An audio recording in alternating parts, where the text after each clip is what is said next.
University of Tennessee. But when you look at how far these three individuals have come, you look at Kendall Vickers, you know, I still remember watching him running around catching a football at 215 pounds. Emmanuel Mosley, 145-pound wishbone quarterback that won a state championship. And then Ja'Shawn Robertson, you know, came to us as a defensive lineman in the first week of practice. Due to our lack of depth, we move him to the offensive line, and he becomes a freshman All-American. So very proud of these individuals. Kendall's already graduated.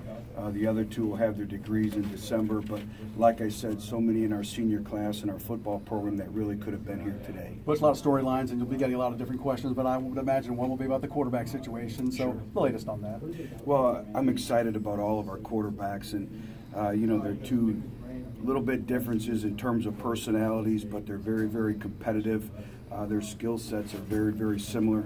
There is no time frame, and they're competing every day, but they're also helping each other every day. And you got Jared, who's a feisty competitor, young, ambitious. Then you have Quentin, who's been in the program a little more reserved, and all of them have done a great job, and then Will McBride as well. But I think that's made, you know, the competitive nature of our team that's really helped us. Butch, I know you're stressing accountability this year. Does that concern you to have a defensive coordinator, Bob Shute, who's being sued for breach of contract? No, not at all. And I think there's a lot of things that people don't know, and it's easy to pass judgment that that's a personal thing with Bob, and that I have no concerns whatsoever. Butch, can you talk about this team? I mean, maybe not the name value than a year ago with a lot of blue-collar guys that work hard, and just what they bring as a senior group and right down the list. Right. Well, you just said it, a blue-collar football team, and we've had our best summer to date. And I think it's a tribute to our players, it's a tribute to our leadership, and it's a tribute to Rock Gullickson and the entire strength and conditioning staff. And these individuals have had a great workmanlike approach. Starting in January after the bowl victory over Nebraska, and then obviously going all the way through the summer months right now, and we're excited to get back and start working with them. Have you seen enough from any of the freshmen to think that your depth at running back or wide receiver would be better than maybe that it looks from the outside? Well, we're going to need to have some true freshmen step up at those two key positions at receiver and running back. I'll know a little bit more, Mike, when we get back. We've been on vacation, but from what I gather from everyone, they're really excited about all of them. They're pushing John Kelly, they're pushing Carlin all the time, and then the two youngsters just arrived on campus here about a week ago, so we're excited to have them qualify academically. And Butch Jones, I think, you know, from a slot standpoint, he brings some excitement to that position, so we'll see where that goes. And then obviously Jordan Murphy as well. I know it's been Chandler's hamstring. Yeah, he's back full speed, and he's been going through all the workouts now. Our players did have a week off for the 4th of July and a discretionary week, but he's been full go with the workouts. I know it's been limited in scope, but what's kind of been the takeaways from some of the 7-on-7 work you guys have done this summer? Very, very productive. Again, anytime you can simulate that, the great thing is the quarterbacks are leading it, all the older players are leading it. And that's been the thing with our football team is there's been times I've been told where Coach Gullickson has had to say, hey, you guys go home. You know what, we got another day to work tomorrow. I think just the overall work ethic, we're doing more group things in those sessions that are player-led than we ever have. But you've earlier, has he maybe had a greater impact or maybe more positive impression than you even expected when you hired him? Well, I've been very fortunate to know Rock for a number of years. As we all know, he was in my wedding, and I think, you know, the expertise of 17 years in the National Football League, you can't put a price tag on. And it's ironic you asked that question because I was just sitting with our three players, and I said, tell me the difference in the weight room, tell me what you see. And they said, respect. You know, here's an individual coach who's been in the National Football League. We all have dreams and aspirations of going to that next level, and we don't want to let him down. And the way he commands the room, but also the way he commands respect and gives respect back, I think it's been extremely healthy for our program. I think it's also been healthy for our other strength coaches as well. And I know our players look forward to going in there every day, and also they can see kind of the rewards of all their hard work because of all the progress that they've made. But you've talked a lot about leadership from a group, from different guys. Last year you had permanent captains. Will you go game by game this year? Because a lot of those guys who were permanent captains were missing games. We will. We'll elect captains each week and go back, and that's something we've normally done. And the great thing is we have a lot of individuals stepping up as leaders. Just like I said, you know, picking the 3 individuals to be here today, that wasn't an easy task. There's a number of individuals that deserve that right to represent Tennessee here today.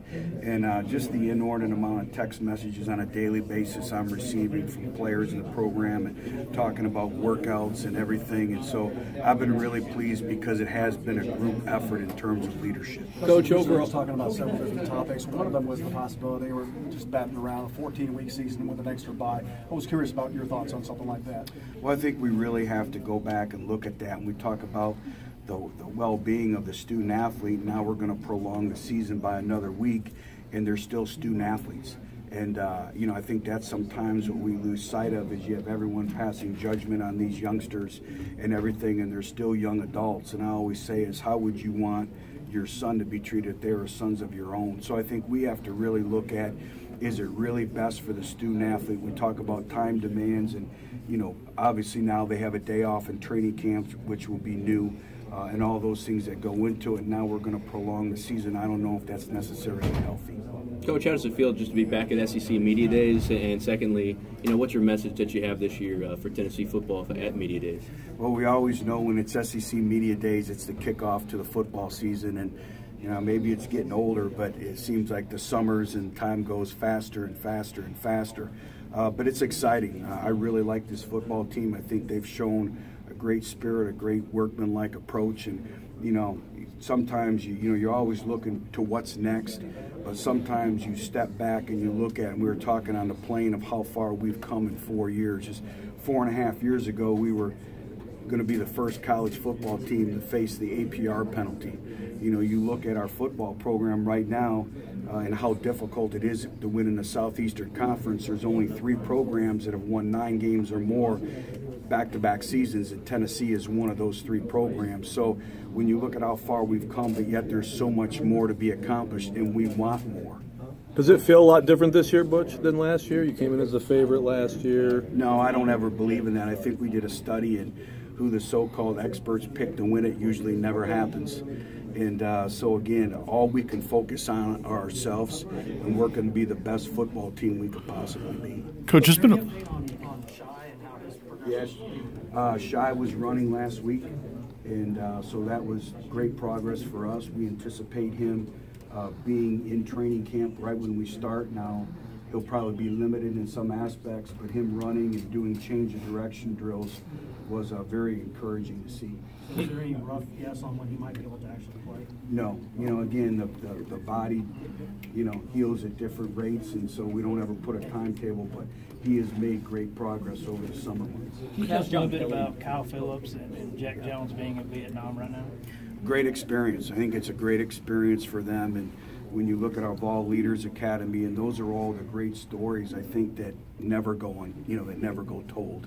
You know, people want to talk about Bob Shoop's contract, but let's talk about being in Vietnam and what this means to our players, and for them to be able to come back and kind of spread that leadership and that experience with our team. And I know it's an experience that will last them a lifetime. One more for Coach Jones. Butch, how do you feel about the defensive end depth specifically right now, kind of entering, you know, 3 weeks away from training camp started? Well, when Mike brought up the running backs and the wide receivers is kind of the same at the defensive end position, and we're going to have some youngsters step up. But, you know, Jonathan Combo has had a tremendous summer.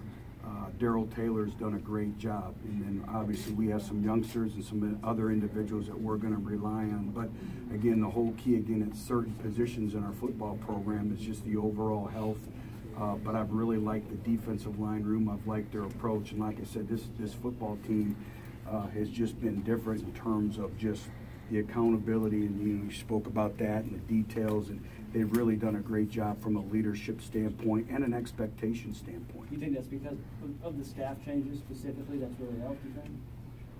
I think it's our players. I think it's the culture. I think what's in place. I think they're a very driven, a very hungry football team, but I do think that the additions of the new coaches have definitely helped matters. It's kind of brought a new sense of energy, maybe a little bit new perspective. Each individual brings something to the table. I also think it really helped our competitive makeup of our football program, because it doesn't matter what you've done in the past, right, wrong, or different. You have to go back and you have to re-earn your identity and your football identity. And having these new coaches on board, plus when you have 3 coaches on your staff that are former head coaches, I think that helps as well. And I want to be challenged every day. And if there's an opportunity or a way that we can do things better, I want to know about it. So having those resources of those individuals on our staff has been very helpful as well. All right, thanks, guys. Thanks, Butch. Thanks, Coach.